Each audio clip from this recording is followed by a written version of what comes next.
Salmo 130. Tenho certeza que Deus tem uma palavra para falar ao seu coração esta noite, amém? Não porque sou eu que estou pregando, mas porque a palavra de Deus, ela é viva, ela é eficaz. Acharam?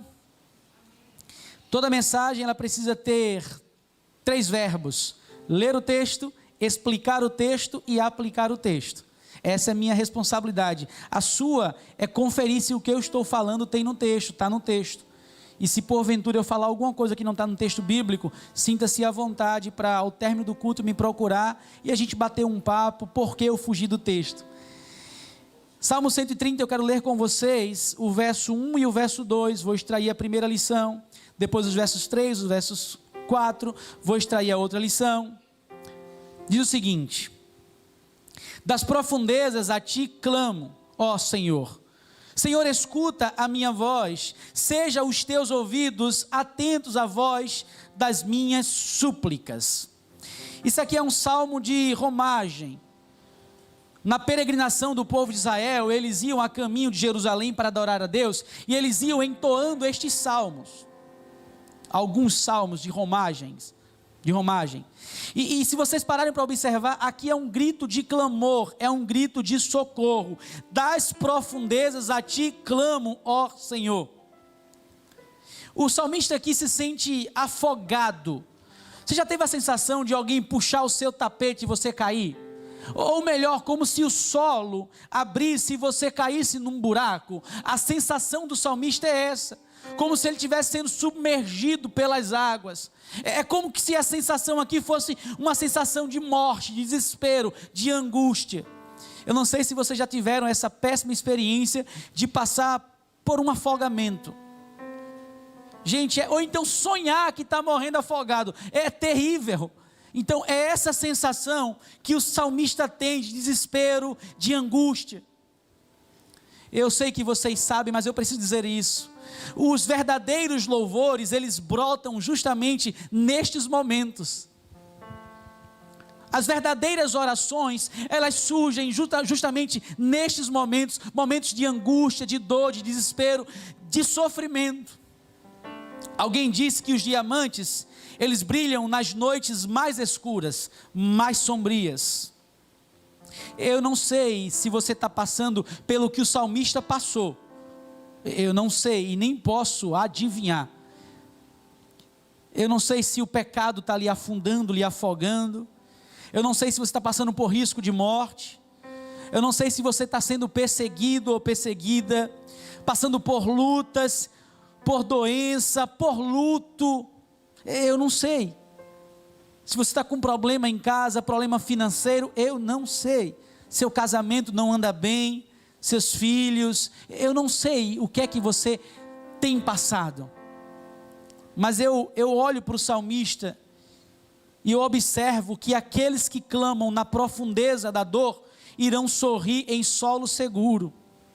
Aqueles que choram, aqueles que lamentam, aqueles que clamam na profundeza da dor, um dia, em um momento, irão sorrir em solo seguro.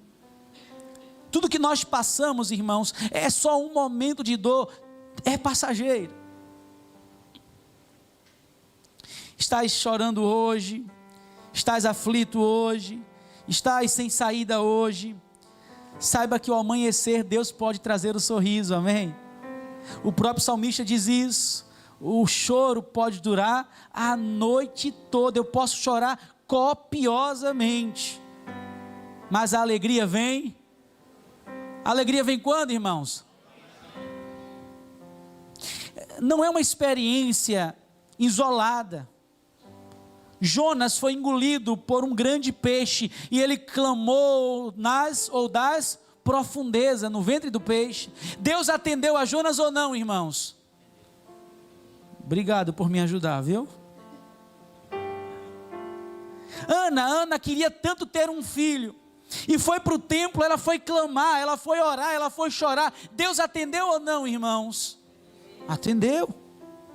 A mulher cananeia que estava com a sua filha miseravelmente endemoniada ou enferma, quando ela falou para Jesus o seu problema, Jesus atendeu ou não? atendeu. O lamento de Jó, que numa tacada só perdeu foi tudo, e ficou, como eu disse no culto passado, coçando as feridas com um pedaço de caco, de telha, de pedra, de barro. E Deus atendeu ou não a Jó, irmãos?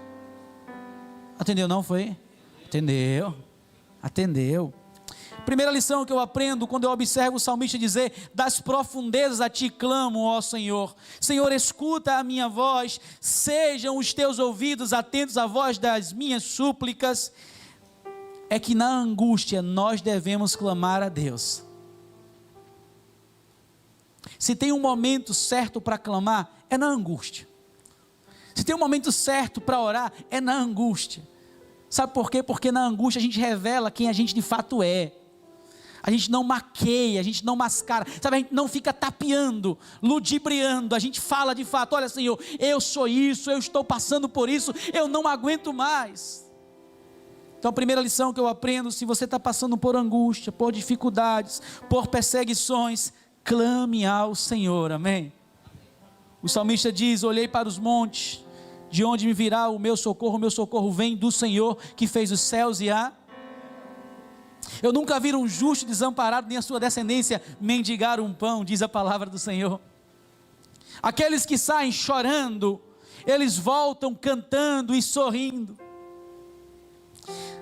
Mas eu aprendo uma outra lição, ainda no Salmo 130, agora os versículos 3 e 4.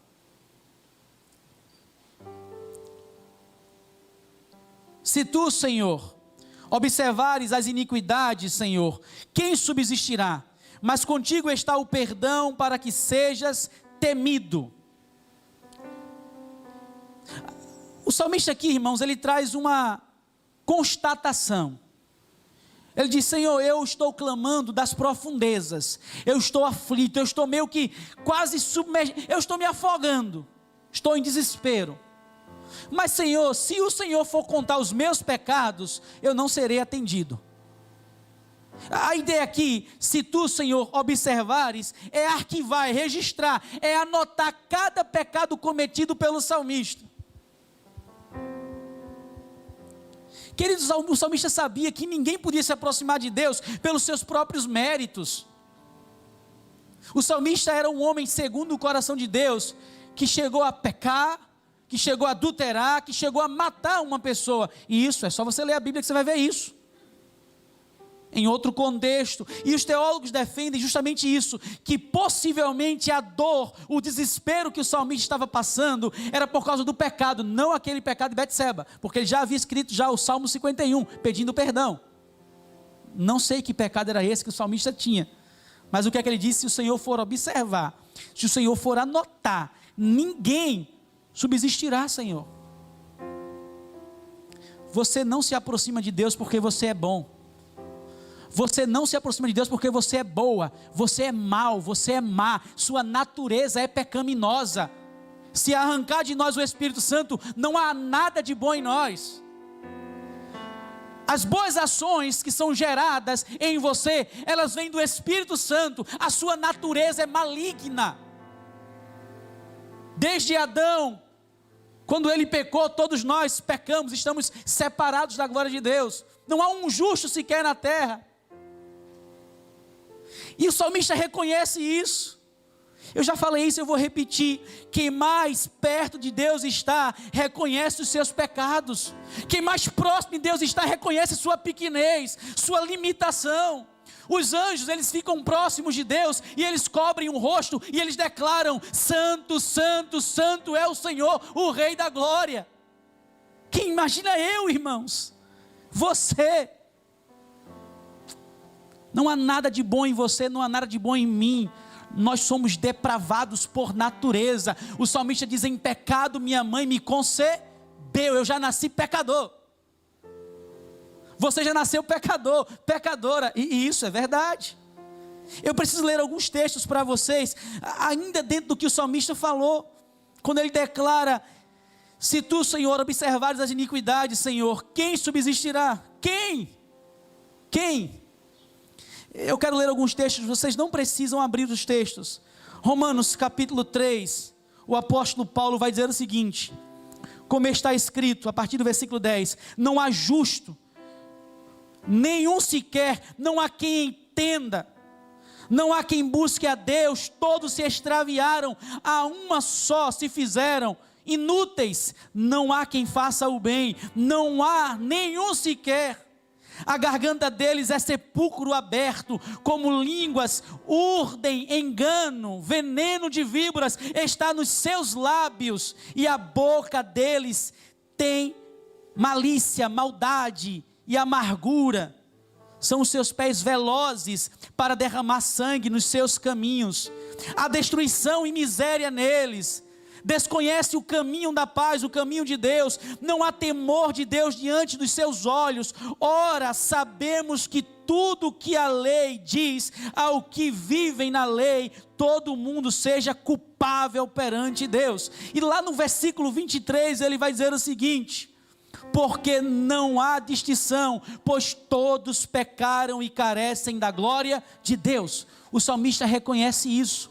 Ele diz: Senhor, eu estou clamando por socorro, mas por favor, se o Senhor for anotar, contabilizar os meus pecados, o Senhor não vai me atender e eu vou morrer, eu vou afundar. Sabe o que o salmista está dizendo? Eu sou pecador, eu sou falho, e por favor não anota. Ainda bem que ele lança no mar do esquecimento dos nossos pecados. Se ele não fizesse isso, irmãos, estávamos fritos. O mesmo apóstolo Paulo agora na carta aos Romanos, no capítulo 7 agora, a partir do versículo 25, porque nem mesmo compreendo o meu próprio modo de agir, pois não faço o que prefiro e sim o que detesto. Ora, se faço o que não quero, consinto com a lei que é boa. Neste caso, quem faz isso já não sou eu, mas o pecado no verbo presente que habita em mim, que está em mim. Paulo está dizendo que é um pecador no presente. Aqui Paulo escreve uma carta já convertido, mas ele declara que ele é o que, irmãos? Pecador. É a disciplina que nós pagamos no seminário, depravação total do homem. Ninguém se aproxima a Deus porque é bom. E enquanto o homem não reconhecer isso, ele vai continuar com orgulho, com soberba, com prepotência, se achando que pode se achegar a Deus. Ele vai dizer que não é doente, mas só precisa de médico aqueles que reconhecem que são o quê, irmãos? Doentes, porque Jesus veio salvar os pecadores. Os que choram pelos seus pecados não são os que mais pecam, e sim os que mais perto de Deus estão. Aqueles que já estão cauterizados, que não reconhecem que pecam todos os dias, estes sim estão distantes de Deus. E o salmista, um homem segundo o coração de Deus, dizendo que é pecador, irmãos. Já havia dito isso no Salmo 51, agora no 130 ele repete.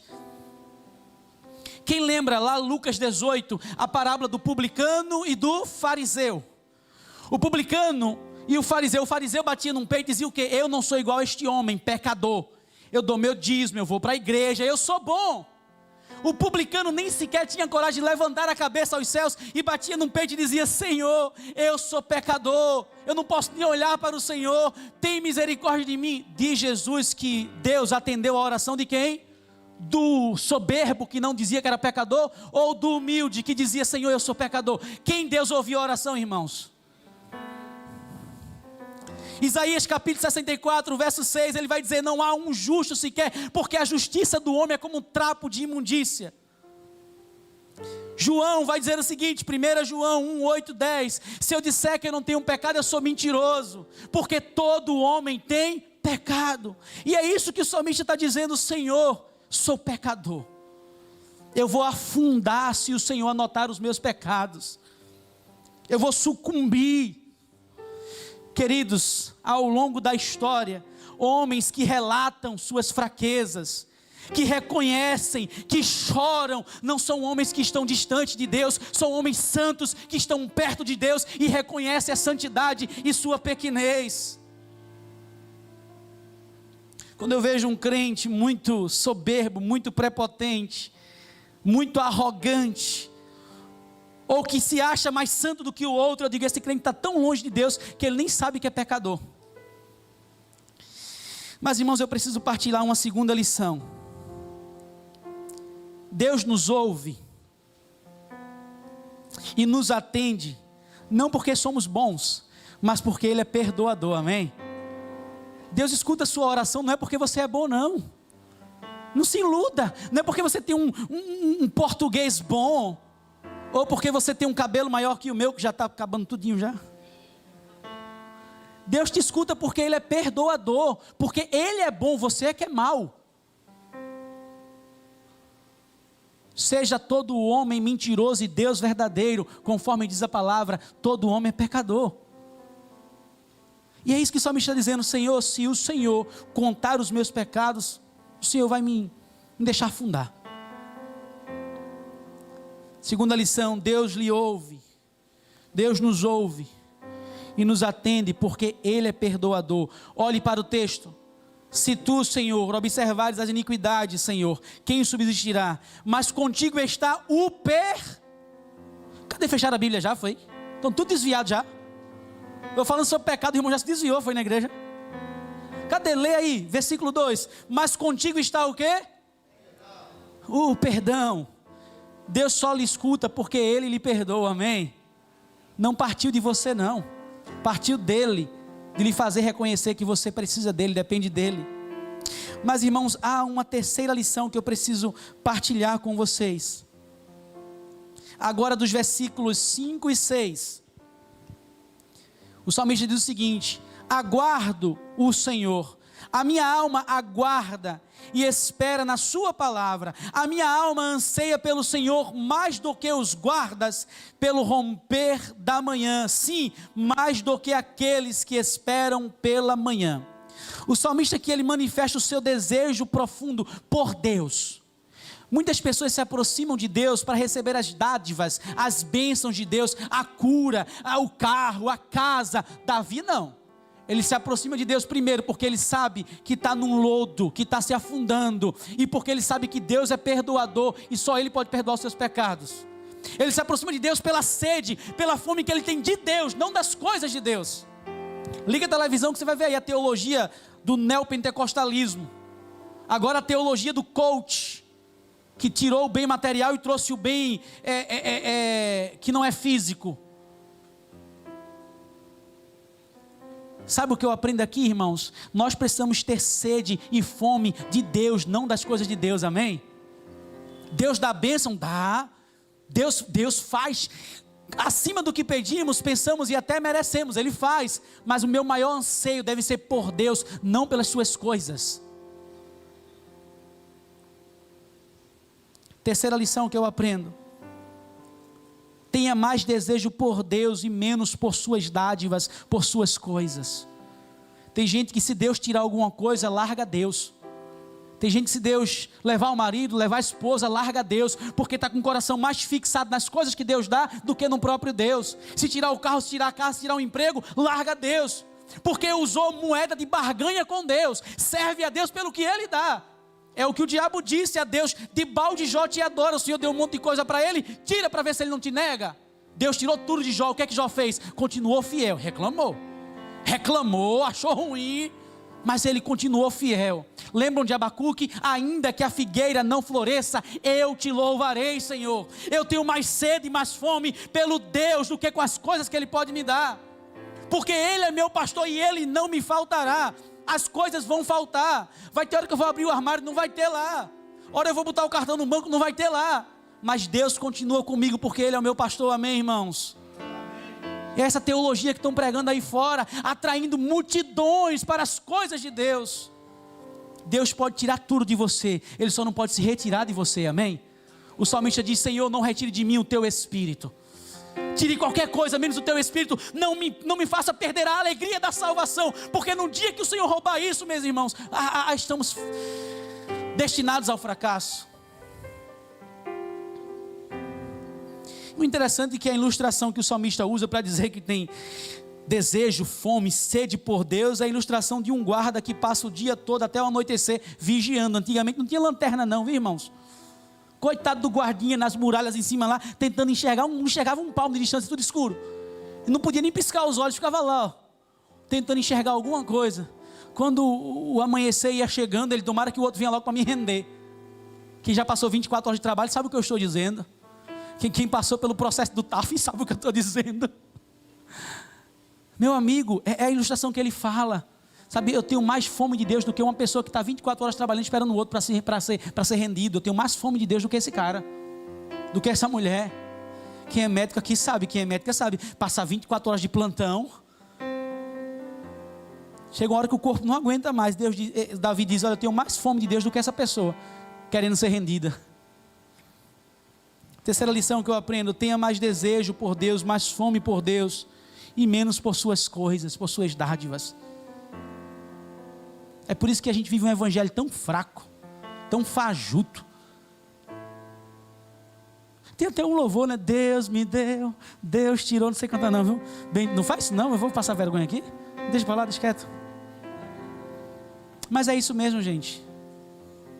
A gente tem que desejar mais Deus do que suas coisas. Se Deus amanhã tirar minha esposa, eu vou sofrer, obviamente. Talvez nunca mais eu case na minha vida. Eu vou dizer que case de novo para eu apanhar. Eu sou doido. Mas eu tenho que continuar servindo a Deus, amém?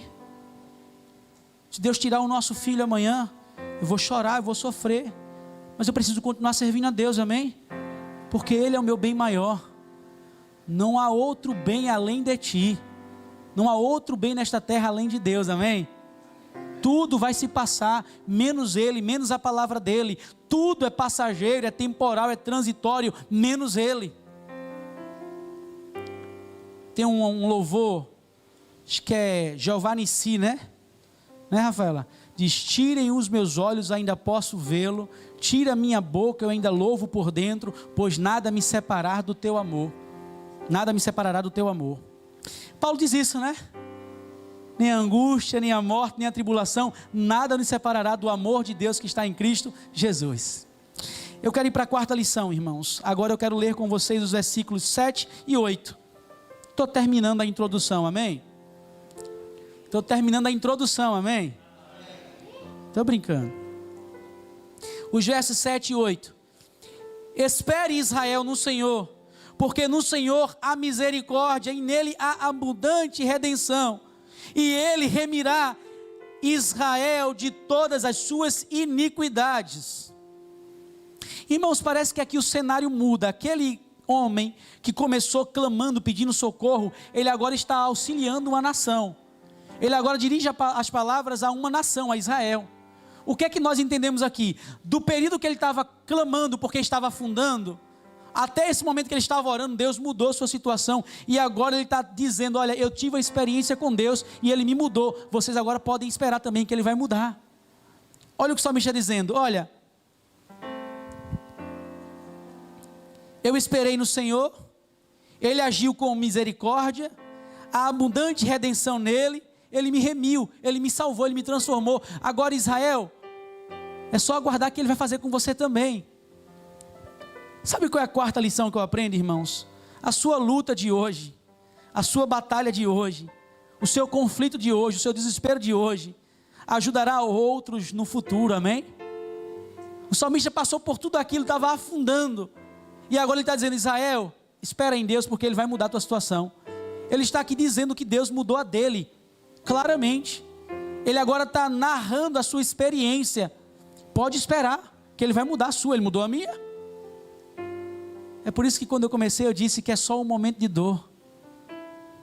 Vai passar. Ele vai mudar a sua sorte, amém? Eu vou repetir, Ele vai mudar a sua sorte, amém? Não é porque você é bom não. É porque Ele é perdoador. Não é porque você merece, não é porque Ele é bom. Sua luta de hoje ajudará outros no futuro. Eu imagino uma mãe que perdeu um filho aconselhando a outra mãe que perdeu um filho. Eu imagino uma esposa que perdeu o esposo, ou uma mulher que perdeu o marido, como se torna o consolo mais real. Eu imagino alguém que foi curado, que foi curada, dizendo para o outro, Deus me curou, pode te curar também. É isso que está acontecendo aqui agora com o salmista. O cenário agora muda, não é mais ele, agora é Israel. Ele está dizendo, olha, Deus fez comigo, Israel vai fazer com você também. Com a nação, com vocês. Aguardo no Senhor. Perdão, li errado. Aqui. Espere, Israel, no Senhor, porque no Senhor há misericórdia. Como é que ele sabe que há misericórdia no Senhor? Porque ele experimentou a misericórdia. Ele clamou, estava afundando, o Senhor atendeu, socorreu. E nele há abundante redenção. Por que ele sabe que há redenção em Deus? Porque ele foi redimido, porque ele foi perdoado. Porque Deus não levou em conta, não anotou o pecado dele. E ele vai terminar. E ele remirá Israel de todas as suas iniquidades. Ele limpou as minhas, não vai limpar as suas. Quarta lição, sua luta de hoje ajudará outros no futuro, amém? Quando você passar por tudo isso, você vai ser usado por Deus para mostrar a outros que é possível passar pelo que você passou, amém? Eu imagino Sadraque, Mesaque e Abednego, após a fornalha, eles dizendo, botaram lá o fogo, aqueceram, foi até mais, e Deus me salvou. Eu imagino Daniel na cova dos leões, dizendo, Deus fez leão jejuar. Dizem historiadores que todos os apóstolos foram mortos, foram assassinados, menos João mais novo. E ele foi colocado numa ilha chamada o quê? Patmos, para escrever o último livro da Bíblia, Apocalipse. Ele não podia morrer antes do tempo, Deus tinha que fazer a obra dele. Mas dizem historiadores que tentaram matar João também, como mataram os 11, e colocaram ele dentro de um caldeirão quente. O livro de John Fox vai dizer isso, o livro dos mártires. E diz que João, assim como Sadraque, Mesaque e Abednego, assim como Daniel, saiu ileso daquele caldeirão, e com medo, colocaram ele na ilha lá, para ele poder escrever o último livro eu imagino João contando os relatos dele. Use isso que você está passando hoje para abençoar outras vidas, amém? Eu imagino Bruno, hoje contando um testemunho, que Deus conseguiu dar uma esposa para ele. Isso é um milagre, irmãos. Gente, Bruno é feio de doer, gente. Pensou que ia falar do testemunho de vida, né? Que estava no mundão, jogado nas drogas, Deus resgatou. Esse também é outro testemunho muito poderoso. Quem não conhece o Bruno, devia conhecer após o culto. Devia conhecer o Bruno após o culto. Vivia na comunidade lá em Pernambuco, somos irmãos em Cristo. Hoje ele estuda para ser pastor. Afundado nas drogas, e Deus o resgatou. Hoje ele é transformado, estuda para ser pastor e cuida de gente que usa drogas hoje, amém? É esse Deus que eu sirvo, irmãos, que muda a nossa realidade, que muda aquilo que a gente estava passando, transforma o choro em... Só o povo daqui que entendeu que é crente, daqui tudo desviado. Transforma o choro em... Olha que coisa linda, povo de Israel, povo do Egito. Não, estou brincando. Quero finalizar, gente. Eu quero finalizar, Beron. Eu tenho uma quinta lição, irmãos. As expressões que o salmista usa aqui, Marco, você é apologeta, eu sei disso. É um homem que defende a fé cristã. Estudou numa universidade pública e continuou cristão, servo do Senhor. As expressões que ele usa aqui, que Davi usa, redenção, remissão, misericórdia, aponta para quem? Quem foi que nos redimiu na cruz do Calvário? O salmista está dizendo aqui, eu era escravo e o Senhor me redimiu, Ele me comprou, Ele me trouxe. Sabe o que o salmista aqui está fazendo? É um salmo messiânico que aponta para Jesus. Quando Jesus morre naquela cruz, irmãos, olhem aqui para mim que eu vou finalizar. Ele morreu ali primeiro, porque Ele nos ama, amém? Mesmo você sendo um pecador, Ele te ama. Quando eu digo, irmãos, que eu peco, eu não estou mentindo, eu peco porque sou pecador. Mas o pastor de vocês não vive na prática do pecado todos os dias querendo pecar, correndo atrás do pecado. O pecado corre atrás de mim. Eu não corro atrás dele, não. Se eu disser que também não sou pecador, eu estou mentindo. E se eu disser que eu estou afundado no pecado, também estou mentindo. Mas eu preciso reconhecer todos os dias que eu sou limitado, para eu não ficar, soberbo demais. Tem a ver com o meu coração pecador, não com o seu. Quando Jesus morreu naquela cruz, é porque Ele me ama, Ele sabe que eu sou pecador, é porque Ele te ama, Ele sabe que você é pecador, amém? E Ele fez isso porque Ele queria perdoar os seus pecados. Ele não veio para o mundo para condenar o mundo, mas para salvar os seus.